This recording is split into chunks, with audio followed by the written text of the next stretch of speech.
3.5 years of working at Ricky's makeup and hair supplies and Whole Foods Market. It was more Whole Foods Market for 3.5 years. I realized that maybe there was more to this than just you come out of school and you're an artist. Um, I'm really grateful for that experience, only because what I love about having a retail job coming out of art school is at any time you can absolutely just drop that retail job and don't have any guilt about it.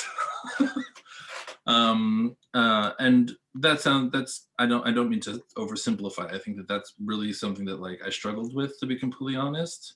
Um, because I was like, why did I spend all this money? What am I doing here in New York still? You know. But I think that I also needed that time. I don't know why exactly, but I do think that that was my path, and that I don't have any. I'm grateful that I don't have any shame around it, and I see the value of taking that time to like really figure out a lot of different things. Um, and then I was very fortunate to start working with this person who I TA'd. I started working for Jordan Shaps, who's a creative director. One day he approached, well, actually, it wasn't just him.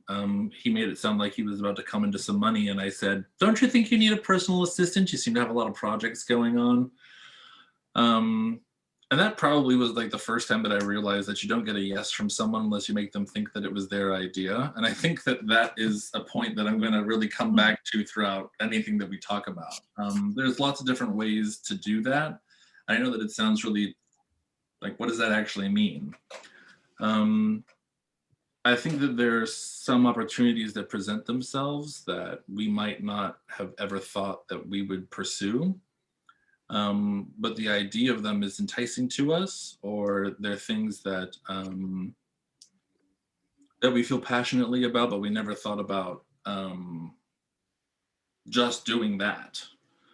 And that's a green light. And I really feel like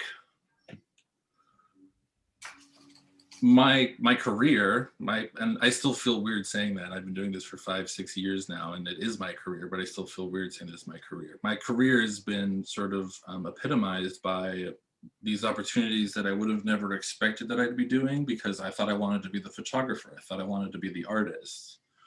And saying yes to those opportunities because writing is something that I'm passionate about. Thinking about art is something that I'm passionate about. Talking about art is something that I'm passionate about. How can art be arranged after it's been made, and how do we engage and interact with art is something that I've always been really interested in. And another thing that I'd really like to say also is that, I think that there's like, I've really come to this wonderful place where I realize that even as a curator and as an editor, I am an artist, right? The way that we engage with the creative field and the objects that we make or other people make, there's not like, I think that there's like a lot of institutionalization of like what these words are and how we're supposed to feel about it and all of that. But like at the end of the day, I'll just speak for myself. I get to come up with these crazy ideas, and I use other people's work to pictorialize that idea. If that's not what art making is, I don't know what is. I'm lucky enough and privileged enough that my medium is other people's work. So that doesn't really tell you how I came to that. So this creative director sort of saved me from working in retail, and I started doing various things for him. And then one day, in a joking manner, he said to me, Efrem, I'm tired of hearing you talk about this art stuff. I want you to go and write about a show and bring it back to me. And I don't care what show it is, and I don't care how long the piece is. I just want you to do it and bring it to me. And I remember thinking, that's stupid. But I also remember thinking, okay, well, maybe there's something to this. I do like talking about art. I like thinking about art. And so I did it. And it was actually Jeff Koons' retrospective, the last show at the old Whitney Museum. Well, the Whitney when it was on Madison. I wrote this thing. I handed it to him at the end of a work day, and he said, okay, bye. And I didn't know that his intention was to take it literally across the hall and show it to his neighbor, who was the co-editor in chief of this men's publication that I wouldn't expect any of you to know. It's called Style No Chaser. There's no reason for any of you to know it. And they have a small art section, and you can actually still go and see my unedited rough draft with all the spelling mistakes and grammar mistakes. And doing it once turned into doing it 2 times, turned into doing it 3 times, turned into, I'm tired of having to post these things for you, Efrem, so I'm just going to show you how to post on your own, and you can just do as much or as little as you want. And it was then that I started to recognize that I also am not just interested in just being creative and making objects. That's great. We are creatives, but we're also entrepreneurs. The things that we make have value, and the way that we project them out to the world is something that, you know, we should also embrace the business acumen of what it is that we do. And I know that that might be like an ugly thing that folks aren't into, and I totally respect that. You don't have to do one over the other. It's, for me at least anyways, it's about finding a balance between understanding what it is that I'm making, how I want to make it, and also how to project that into the world and how to share it into the world and that kind of stuff. And I've really honestly just jumped from opportunity to opportunity and creating opportunity and going and meeting people and doing a million things at once, talking to as many people as I can, meeting as many people as I can. And not just like in person. I actually, like, this is a very powerful tool for me. I've started a lot of my relationships just from messaging somebody on Instagram. I really like your work. Or not even saying anything. I mean, one of my relationships that I'd like to give as an example is this artist, Anastasia Samoliova. I don't know what it was. She started liking everything that I posted, and I started liking everything that she posted. Never said a word to each other until I went to one of her talks, and she came up to me at her own talk and introduced herself to me. So, like, there's a lot of different ways to formulate these relationships that can lead to opportunities that you might not even know you wanted or existed. So would you say yes to everything? No, well, maybe at first. Okay. It depends. It depends on who you want to be and how you want to go about it. I think I said yes to a lot of things, and I found myself in a lot of situations where I was like, Jesus fucking Christ. I do think that, you know, having a healthy respect of who you are and how you want to be is important. And making decisions like this are just, you know, I think of the business aspect of it as just the same way, honestly, that I do about, like, you know, I still paint and I still do make photographs. And I think that every aspect of my life, like right now, I'm making art. And I feel that way because you all are decent enough to listen to me talk about my practice. And it makes me think about how I want to formulate my words and how I want to present myself. And that ties into this book, the book that Ellen showed, New Flesh. I mean, everything that I do, I really do believe that at every aspect of my life, even when I'm signing a contract or making a new relationship with a gallery or something like that, that all feeds what it is that I want to do with the work that I make. And so, you know, saying yes or saying no to something, that all comes down to who you are as a person and who you want to be as an artist. Like, if it's a project that interests you, or if it's someone that interests you, sure, say yes. But if it's something that feels like you're unsure, well, not unsure, but it just, maybe you feel like you don't have enough time, or you're spread thin, or there's no money or anything like that, like, no is an acceptable answer. Mm-hmm.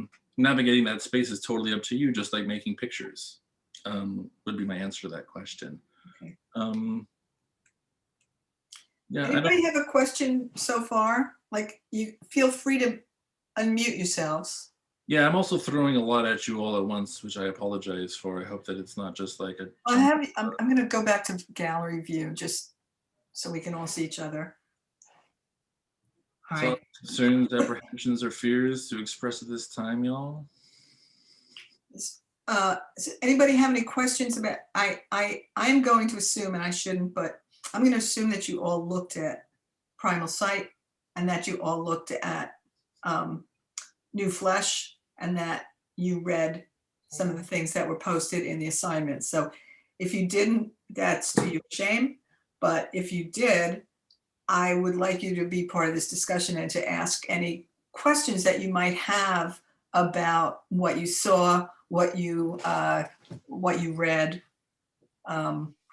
Can I piggyback off of that, Ellen? Because I appreciate that. I'm fabulous and wonderful, and I deserve all the questions about the wonderful, amazing things that I've done. Absolutely. But I'd also like to talk to you all about the things that you're worried about, or the things that you don't understand. You're about to graduate, or you're about to go into a year that will put you about a year away from graduating, and you might have some concerns about that, especially given the state of, you know, the world, or just in general. I think that it's always a hard time to emerge from the cocoon that is a BFA. So yeah, if you want to ask me a question about how awesome I am, I'm down for that. But you can also ask me a question about, oh fuck, I don't know what to do.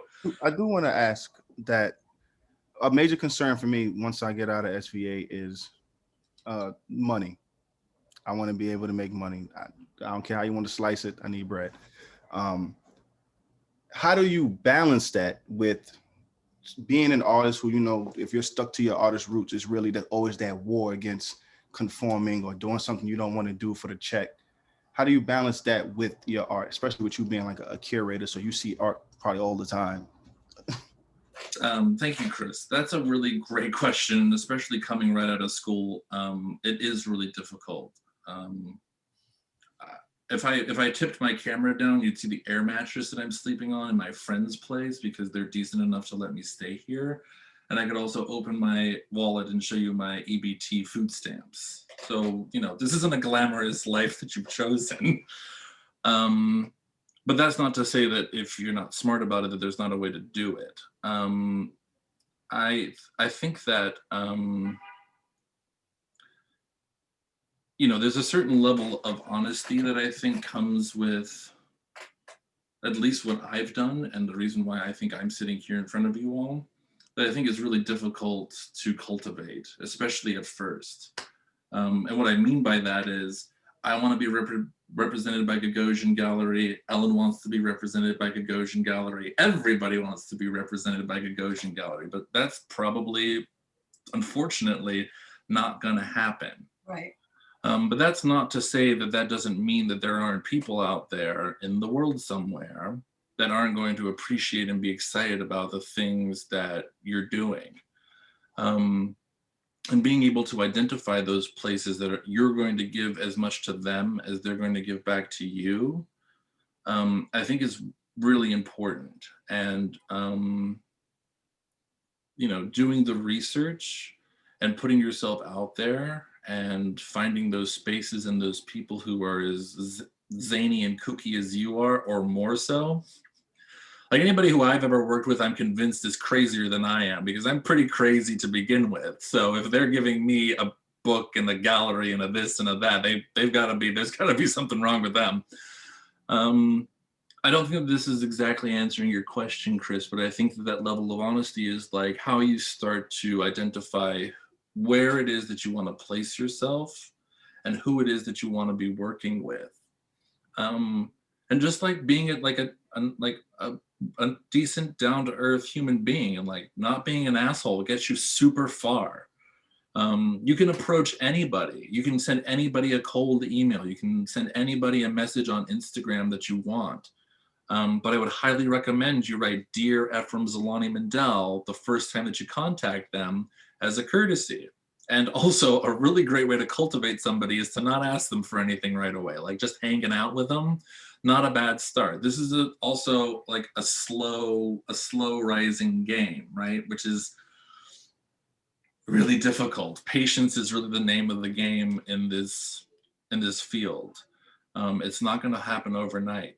You are going to probably need to get that retail job. And then when an opportunity presents itself, tell that retail job exactly what I told my retail job, which was, fuck you, I'm not coming in tomorrow. I don't care that this is a grocery store and Thanksgiving is only 2 weeks away. Last time I checked, that was your problem. You know, that was my reality.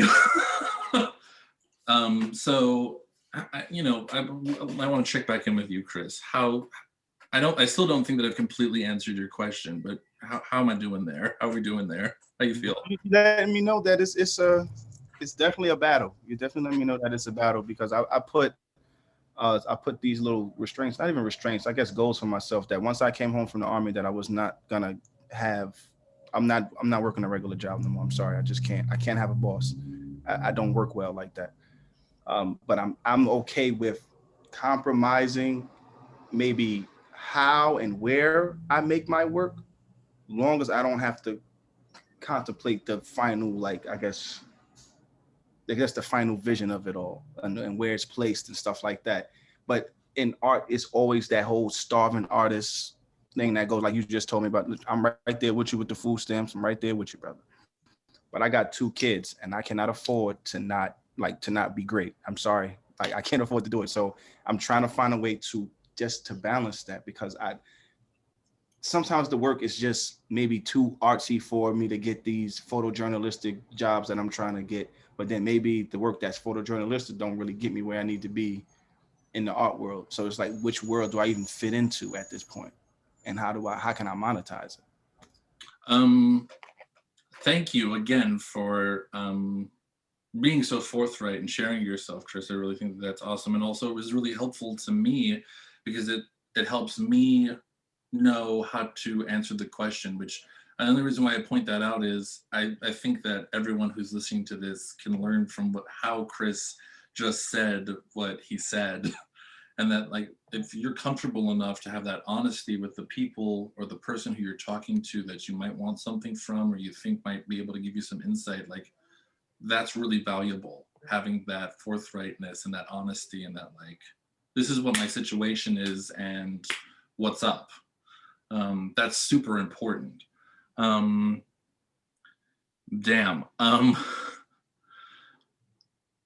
I hope that you're looking at every magazine's masthead, and you're looking at all the names, and you're looking at all the people and figuring out who the players are, and piecing together how to reach out to them. Yeah, if you're not already using this, do it, dude.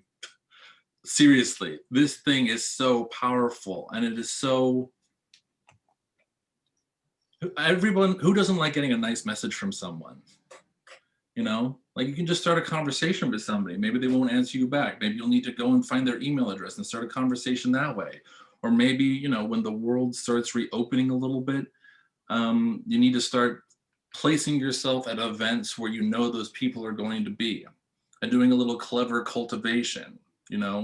You see them, and there's a gallery opening. Maybe they're looking at a picture. Walk up next to them and say an observation about the picture, and just start a conversation with them. There are so many different ways to go about doing this. But the cultivation and the inquisition into who they are and what they do is super important. I think that's another thing that's really helped me get the things into the places that I have gotten to, and the things that I have, is you don't just want to come into these. If you can, you don't want to just, like, blurt yourself into these people's lives. Like, I really do look at people's Instagrams. I see what they're eating. I see if they have an animal. I want to know, like, what their life is like, so that when I start a conversation with them, whether it be on Instagram or email or in person, I already can sort of speak their language, or I can imbue that language into the message that I send them. Like, for example, like, let's say you want to get some press from a writer or something. You can send an email that says, "Hi, my name is da da da da. I take these photographs, and I'd really love some press." Like, that's one way to go about it.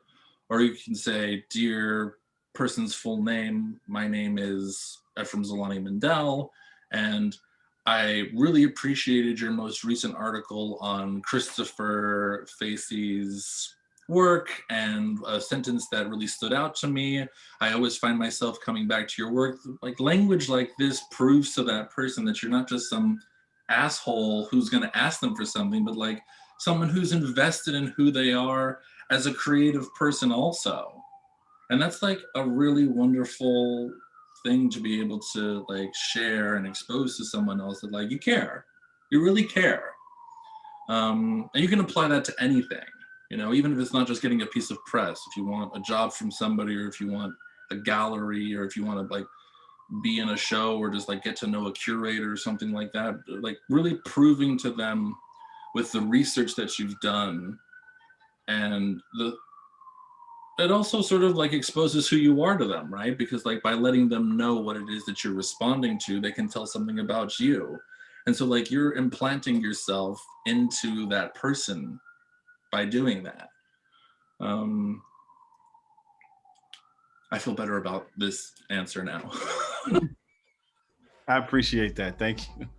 Also, you know, the last thing that I would like to say is it's really fucking hard, dude. And to like really make sure that you're making space for yourself, that like after a day of like, even if you only get one thing done, play with your kids, lay on the couch, watch TV, whatever it is that you need to do to make space to like revitalize yourself. And I would say that to all of you.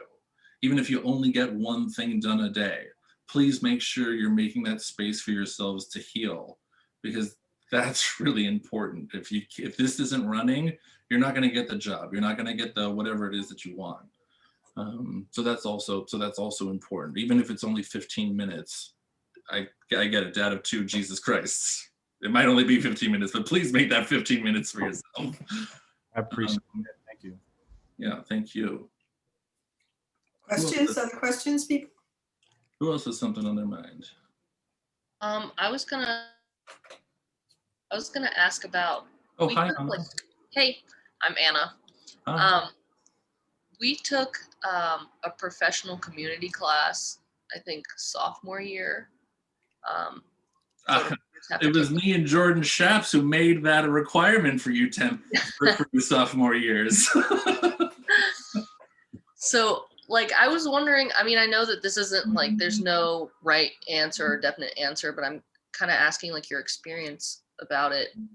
But like, you know, in the class we kind of talked, they kind of told us like, you know, you have to dress professionally, like you know, and I think art is a really weird space for those rules.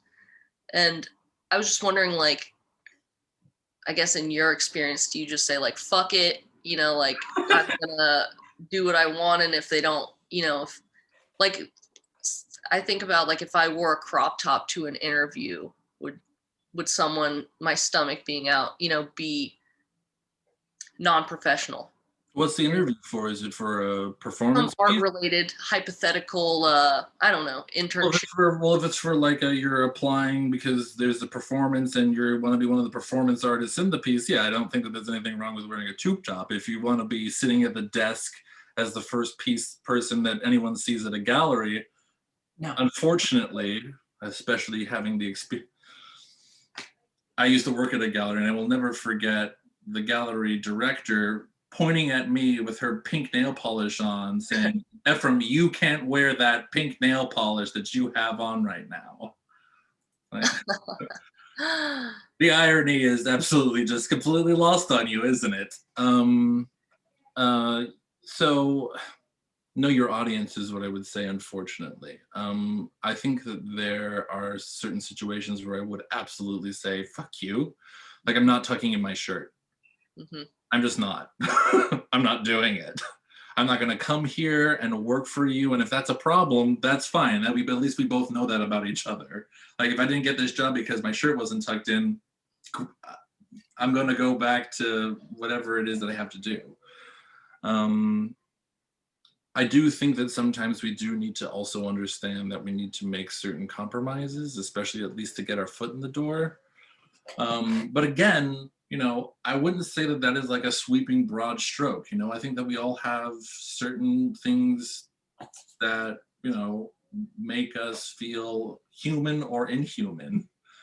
you know, and if you're not willing to make that sacrifice, you know, that's your journey, man. That is totally your journey.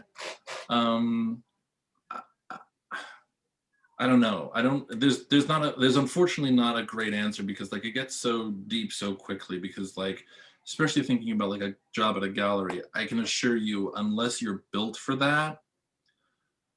I mean, just the 1 year that I spent working at the gallery that I worked at, that takes a certain kind of human, and I have the utmost respect for that type of human who can do that, because it's really, really awful, inhuman, necessary, exciting in certain regards, and if you're really into that, like, I totally get it.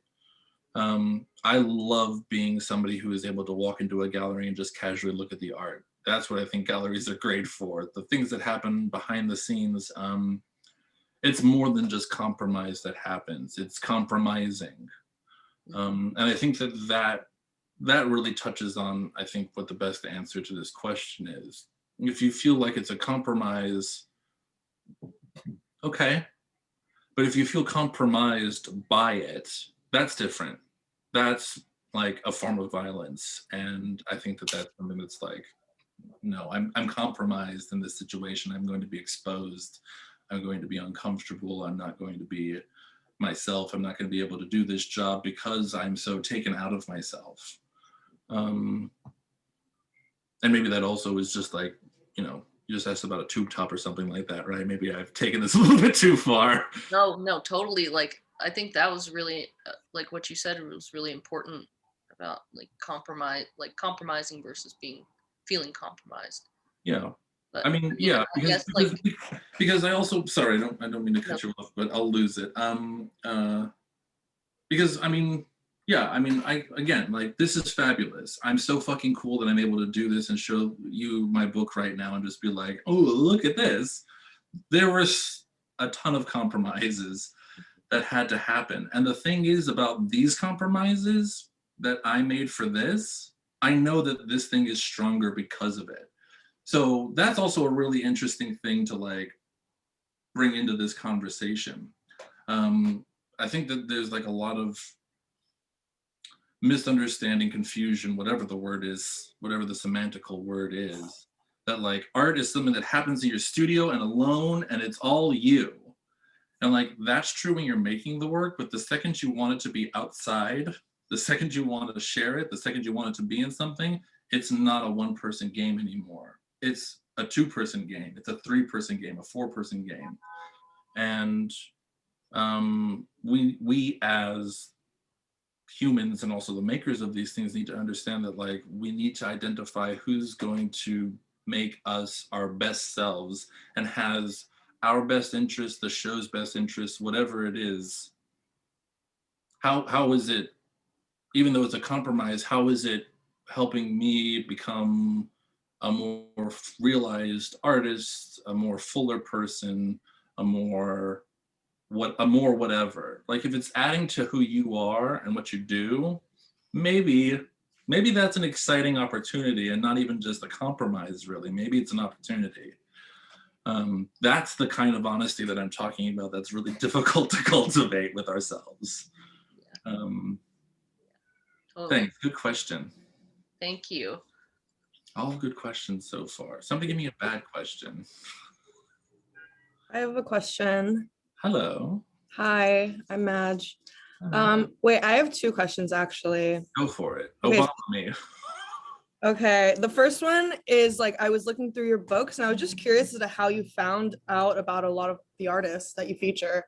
I have no games on my phone. I have Instagram and the internet, and I just really, all I do all day long is scroll, and research. And to be more specific, I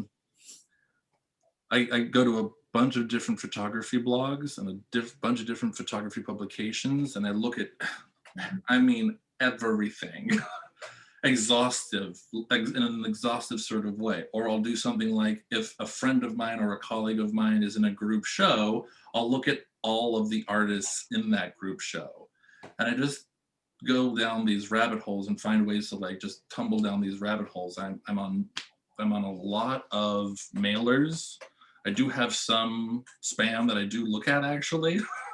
That I actually really enjoy, and I feel like I find a lot of gems from things like Lynn's Culture sometimes, or Foam Magazine, or even like I can't believe that I can believe because there's sometimes good things there. Like even Magnum, I get things from Magnum. I'm not always clamoring for that shit, but every once in a while, oh hey, that's interesting. I want to go and look at what that is. To be inquisitive and curious is really like, yeah, I just love being inundated with it, and that's like it just makes me feel like high, and I really like that. That's exactly how I feel on Instagram too. Yeah, I mean it's just like this endless rewarding thing that you could just keep like tap tap tap tap tap tap tap tap tap tap tap. But you can also like educate yourself, right? You're also like the more you look at pictures, the more you're like, why am I responding to this picture? Why am I not responding to this picture? How is that educating you and furthering your education beyond just the institution that you're currently in? Right. Looking at pictures is great for that. What was your second part?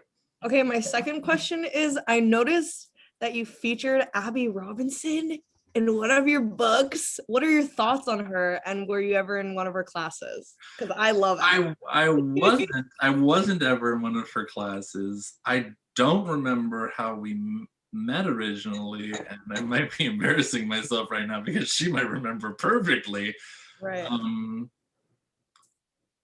It was either through like a mutual friend or something, or yeah, I don't remember. I really honestly don't remember exactly, but I just know that she is an absolute pistol. There's just not there's literally not enough letters in any language to formulate enough good words about Abby Robinson.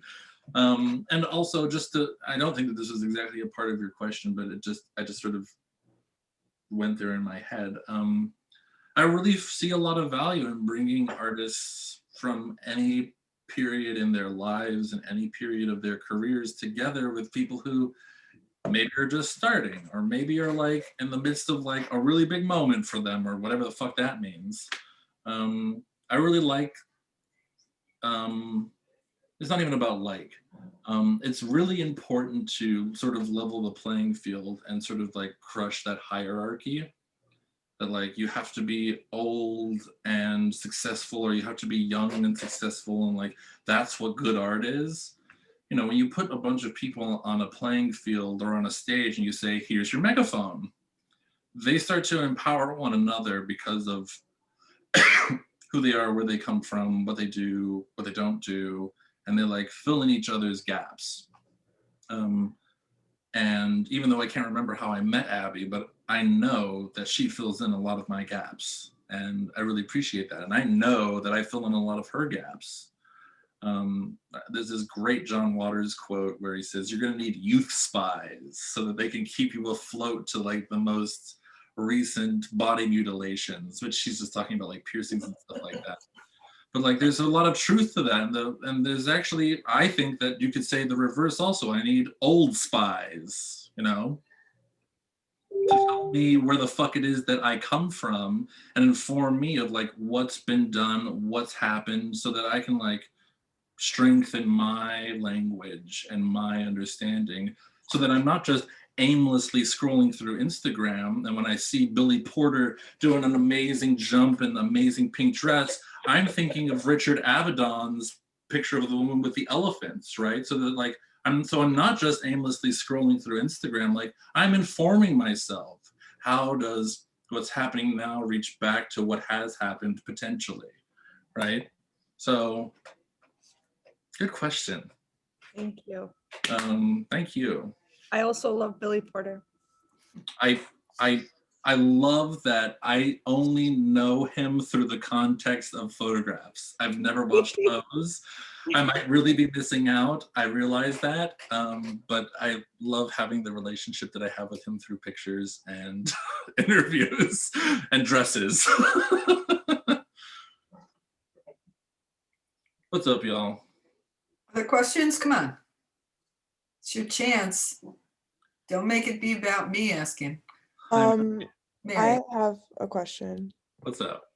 So I am also non-binary, and I was wondering what your life has been like and like how it's been like getting work and like being accepted in the like photographic community and like if you've like struggled at all with that and Thank you for asking that, Mary. I'm white.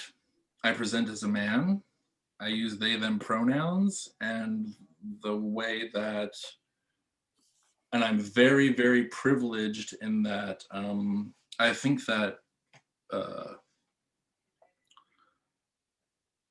I don't think that I had to struggle with those realities. And I didn't have to struggle with those realities publicly. I struggled with those realities very privately. Because I lived my life with he, him pronouns for 31 years. And I kind of had this like, what right do I have after all this time? But I really, there's this great interview, which I will send to Ellen, which I would love for her to share with all of you. With, oh crap.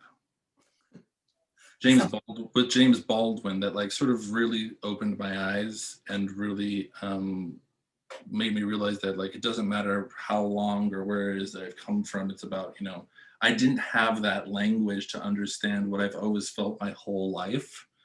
And there wasn't somebody really sitting around when I was 15 and I was like, oh, I guess I'm gay, to say, okay, great, good thing that makes you feel comfortable. That's a great start, but maybe that's just the tip of the iceberg, right? There wasn't someone sitting around telling me like, maybe you should be questioning this too. And so the way that I really started my journey as a non-binary person and using they them pronouns was one day I wasn't using those pronouns, and then the next day I just started telling, when I would get press, I use they them pronouns. Thank you. And I'm very, very, very privileged in that regard. I feel like, you know, my white body really has allotted me a lot of I've not had a lot of that struggle, so I'm not sure that I can answer your question in the best sort of way, which I do apologize for. it's okay. I was so like I I- recently like kind of went through that whole thing you were explaining where like when I was 15 I thought I was gay and then now I'm 21 and I was like wait maybe and but I just thought like I didn't know like how it has been like with like interviews and stuff where like they start using like he pronouns and then you're like oh I I'm actually go by they them like I excuse feel me, like that's I don't want to. I will never punish anyone for saying he. Look at me. I've got a beard. I get it. I'm 6'4". I'm covered in tattoos. I'm a blooming, intimidating human person. I'm fabulous, but I get it, right? Like I don't. I'm not going to punish anyone.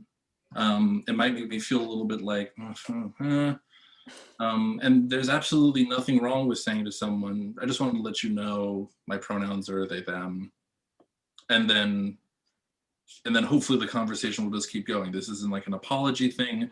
That person doesn't need to apologize because that's like a switching over a power thing where men don't lay years. But anyways, that's just me personally. If someone keeps saying he, I've not yet found the courage, to be completely honest, to say, hey, by the way, they, them, because I just don't want that awkward moment. I haven't figured out how to navigate that moment yet. yeah And like that's my own thing, and that's my own struggle, and I'm okay with that. I by no means think that it's like, again, I don't want to make any broad strokes. I think that there are some people who really feel trapped in those moments in their own body, and that they have every right to express themselves and be like, don't do that. Please don't do that, or find some way to do that. Some way to express to someone, you don't know that you're hurting me right now, but you are. So, you know, it's messy and it's on a spectrum, and it's like there's no wrong or right answers. There's just like whatever makes you feel. Again, it's either a compromise or you feel compromised. Which one, and how do you want to approach that? Thanks. Yeah, cool. Thank you. Bryce, I feel like you keep unmuting and then muting and muting and then muting. Do you have something you want to? Oh no, I realized I wasn't on mute, and I was like, oh, I should probably mute myself. Okay. I'm Sorry, but I do have a question. What's up? What was your like first job out of college? And what did that like look like for you? Because I feel like so stressed out. I'm like, I don't even know what I want to do. It was you Ricky's. know? I was working in the basement at Ricky's. I don't know if you like the makeup, hair, but it was like, Yeah. but it was like a few months before Halloween. So like it basically just became like a Halloween store. Yeah. Yeah, I don't, I, again, sort of similarly to what I was saying to Mary, I don't have a great answer because I still find myself laying on this blow up air mattress thinking to myself, okay, so what's next? What do you actually want to be doing? Because I've been very lucky to jump from like awesome, crazy project to awesome, crazy, exciting project to awesome, crazy, exciting project. But I assisted the creative director who rescued me from Whole Foods. And then for like a hot second, I worked at a gallery and it was a freaking nightmare. And everything else has been freelance. And that also is its own private hell. If you want to know what hell looks like, try freelancing for off and on for 5 years. Yeah. I think that, and this reminds me, I meant to say something in responses to Chris's question.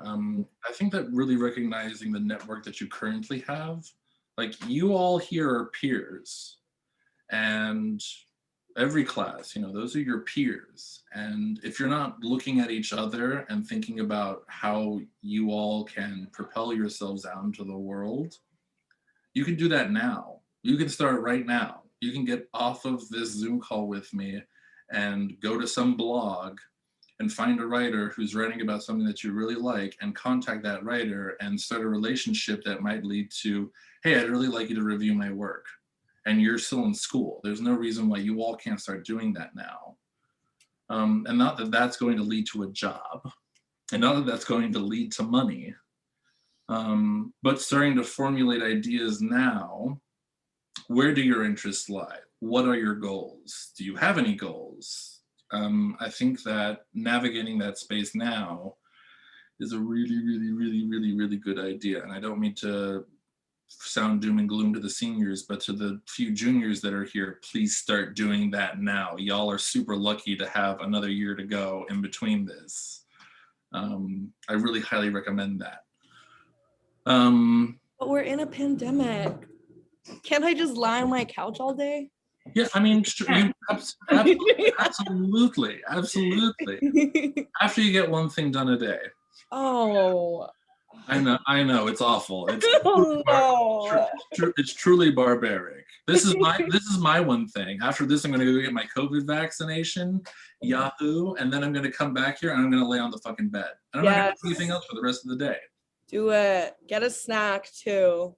Oh, absolutely. Something with sugar in it. So, back to your question, Bryce.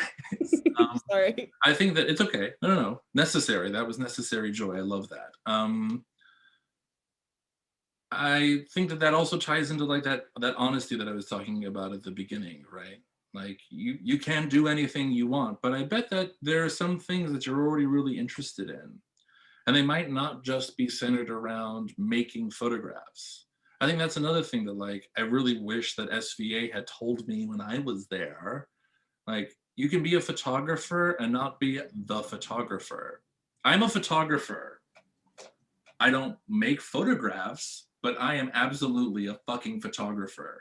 Yeah, that's how I feel too. Because I feel like I don't really necessarily want to be the person taking the photograph, like I could give shit one about that. But like I think like the behind the scenes of like making a production or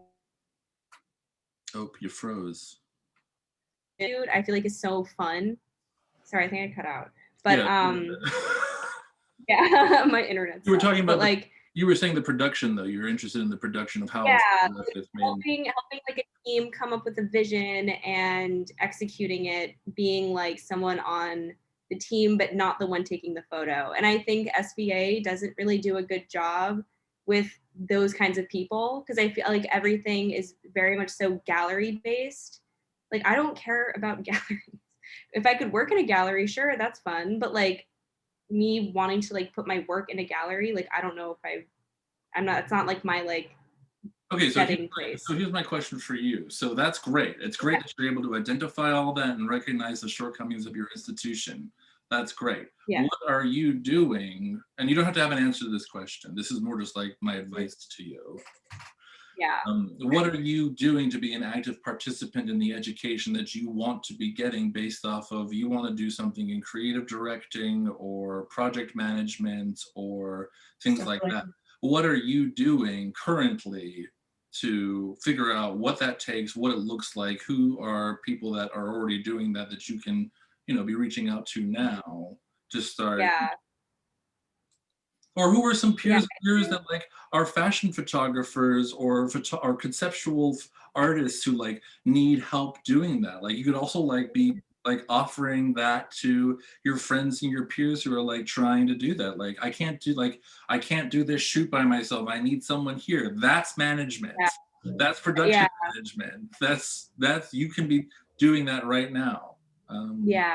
It's interesting you feel like that, Bryce, because I feel kind of like opposite. I feel like at SVA, like all they want to do is talk about like fashion work and stuff like that. Like, Yeah. I don't really care for a lot of that stuff. And I mean, that's been my experience. So I don't want to speak for nobody Necessarily else. just fashion. When I got sorry, there, you cut out. oh shoot. When I got there, I wasn't thinking about gallery spaces either. Like I really just wanted to get to work, get in this photojournalistic world, tell these stories, put pieces together, photo essays. That's really what I wanted to do. And then they showed me this whole other stuff, and it's like, bro, I don't care about models bending their arm this way and taking. That's not my thing. I don't care about that. But that seemed to be what was being shown to me. And then it wasn't maybe until junior year then I started seeing more art gallery photographs being made and stuff like that. So I don't know. Yeah, I'm not necessarily like into fashion specifically.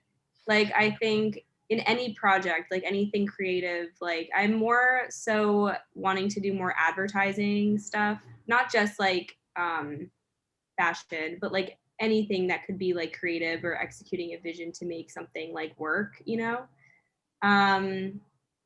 I don't know, but I feel like it'd be cool for SVA, at least it's just like side thought, if we would have like our studio class and then like have like assigned roles every week. Like someone would be like the production manager one week and like someone would fix all the lights and do like the sound, or if anyone's making videos like that. I think that would be super cool. Okay, I want to share a little bit of bad news with you. Loving, but in a very loving way. Yeah. Because what you're saying right now is super awesome, and it would be super cool if SBA like did that. Yeah. My bad news that I have to present to you is you can always be more exhausted. So I would again say to you as a loving challenge, why aren't you doing that right now? If SVA is not doing it, I understand classes, Zoom, and I know that it's like these are like even more stressful times than usual. But to be completely honest with you, it's my experience that unfortunately you can always be more exhausted.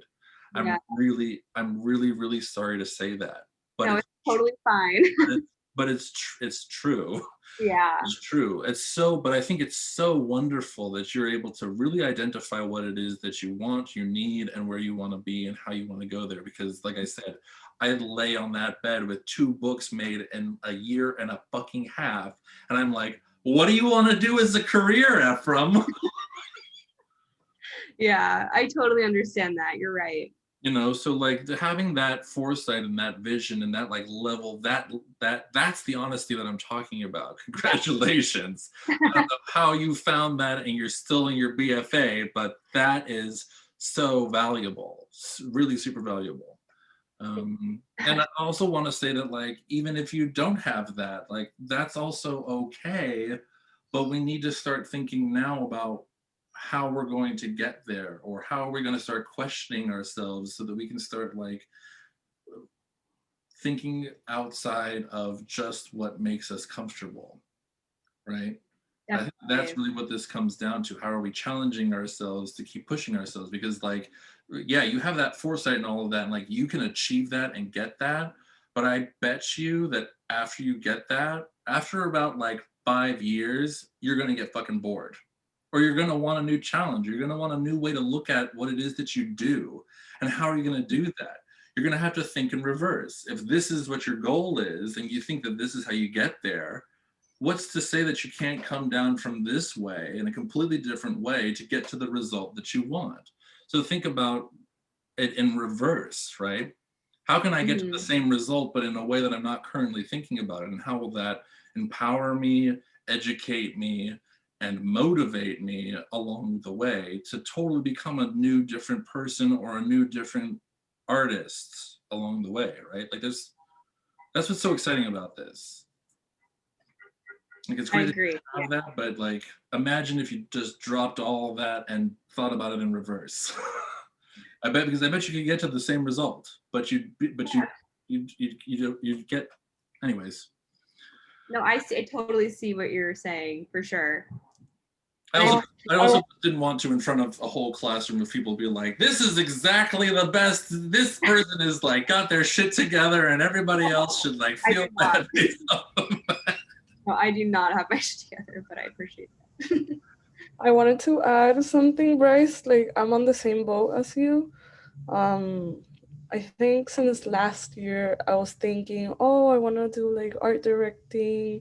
Like, I love setting up like my whole shoots and like contacting people and stuff like that. And yeah, SVA like really doesn't talk about that as much. I mean, I haven't had the experience other people had, but yeah, and getting a job like as an art director or to work in production and stuff like that, it's hard because they ask for so many things, like, oh, you need to have like 4 years in production and like you need to know all these programs, and it's like I haven't even graduated. And it's complicated. Right, but so why aren't you two working on something together? Because we never share the same thoughts. I mean, that's why I was like, oh my god, that's crazy that you are. Are you on that LinkedIn? Exactly what I'm thinking. Yeah, it's crazy. But yeah, these are all opportunities that you're all talking about right now. That were you two specifically, Victoria and Bryce. This is great. You know, creating these opportunities and thinking about that, and like having these conversations. Like, you know, I really can't tell you how much, like, yeah. When I think about the people who were my peers at SVA, and we didn't take advantage of each other, and now that we're like working professionals, like we see each other, like Bobby Doherty. Like, I used to sit across, I don't know if you know who that is. He was the house photographer at New York Magazine. He was in my freshman class. He was my great. So you know who he is. Great. I know who he is, but they may not. He's a working photographer who's like really good at what he does. I remember sitting across the table from that motherfucker. I love him. I say that with love. And he and I never once really like got to know one another or like built a rapport with one another. And I think that there's, you know, I think that there was like 1 or 2 classes where there were some people who were like doing that at SVA. And that was like its own complicated, exciting, but also messy thing in and of itself. My point being, I hope that you're all talking to one another, or that you're at least trying to talk to one another, because there are valuable assets here that you might be missing or might be very available to you. And if you can identify those things and work together now, you can be a support system, or you can create something totally new that people will want. That's the kind of, you know, again, that's my business acumen, you know, infecting into the creative, what would Victoria and Bryce make if they worked together, right?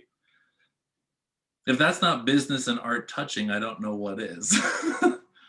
Or whoever else, let's bring Chris into this. What would the three of them make if they worked together? I know what they're making not working together.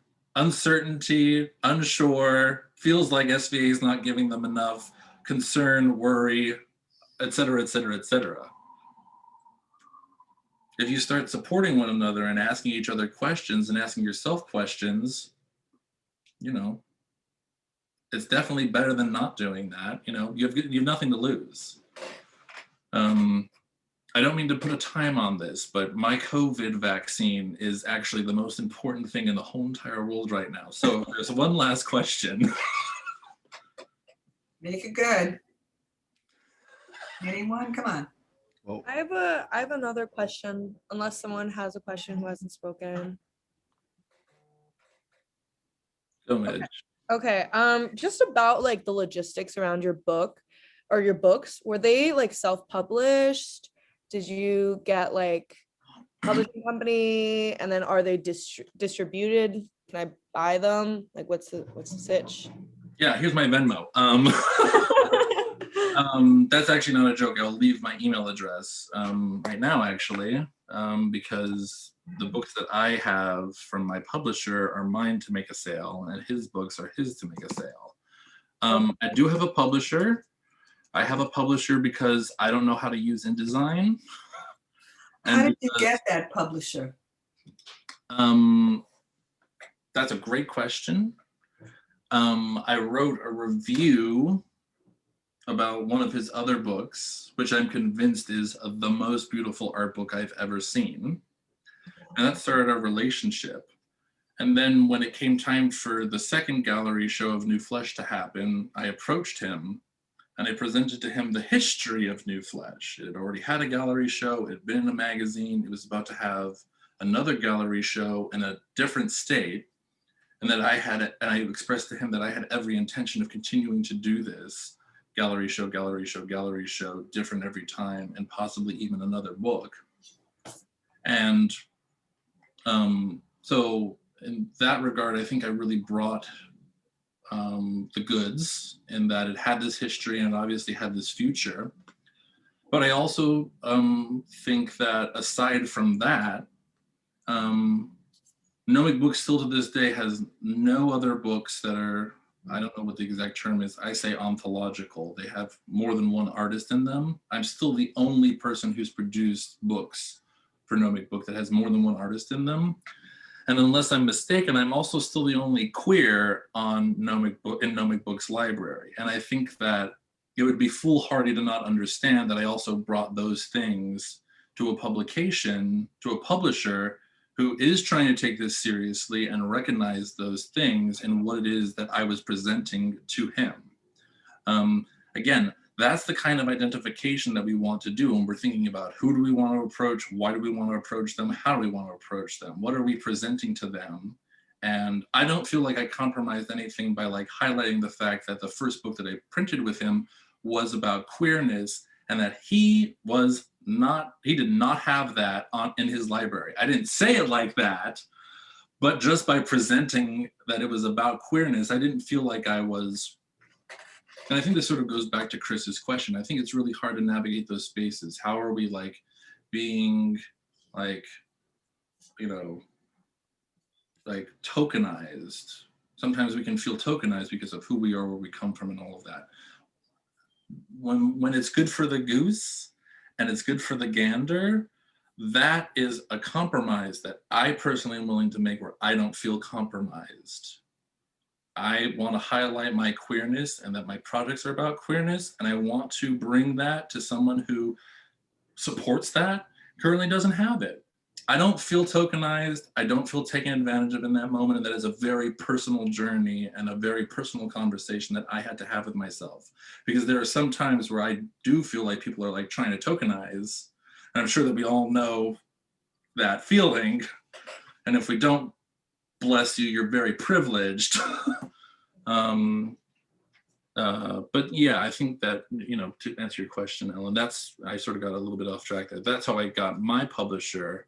I think I'm very lucky in that regard, but regardless of whether I wrote about him or not, I also think that Nomic Books was something that was achievable to me. It wasn't like Taschen, it wasn't like Steidl, it wasn't like yeah, I'd love for those people to print my books, abso-fucking-lutely, but like, I'm not gonna get that. Nomic Book is, especially when I first approached him, he was like just starting out and he was making really good work and they were really good books and I really responded to that and I expressed that to him. I really would like to work with you because I believe that you have made the most beautiful art book I've ever seen and I would like to work with you because of that. Here's my idea, here's the history of that idea, and here's what I think it could bring and where it could go. We don't have distribution, I don't have distribution. We work on a very sort of like, there's no contract in that regard. I get books, he gets books, what I do with my books, I get that money, and what he does with his books, he gets that money. And that's our agreement. But something that you do that's really interesting is that, I mean, when we look at where your books are placed, was that was me. That was you. So you were sending, so you weren't charging them, right? You were like sending them. Well, so getting your book collected by a library, and this has to be the last thing, I'm sorry. I can't miss this shot. Go get your shot. Placing the books into libraries and archives was something that I did. I went to all of those websites like MoMA. I went to the MoMA's library website and I found the library@.org email address. Hello, my name is, I have this project. It looks at queerness beyond the body, 68 international artists. I think it would be a real resource to researchers and students. I'd love to place it in your collection. And I just waited. And sometimes people said, we happily accept your donation, which is their way of saying, we're not going to pay for it, but if you want to send it to us, we'll collect it. And then there were other places that said, we can only buy, we have this rule that we can only buy from the publisher directly. Okay, whatever. I have asked Jason for money because of that, and he has agreed to give me money because I helped make those sales. I made them though. I have a very good relationship with him, and I'm very lucky in that regard. Very few of those libraries and archives bought from me directly. Mostly, I would say, of the 40, whatever it is now, libraries and archives that have my book, they were mostly donations. And I'm happy to do that because it furthers the conversation and the accessibility. And, again, that's a compromise. I don't feel compromised by that. I get to sit here and say that 47 libraries have my publication all over the world. I just want to also thank you so much for making your book a very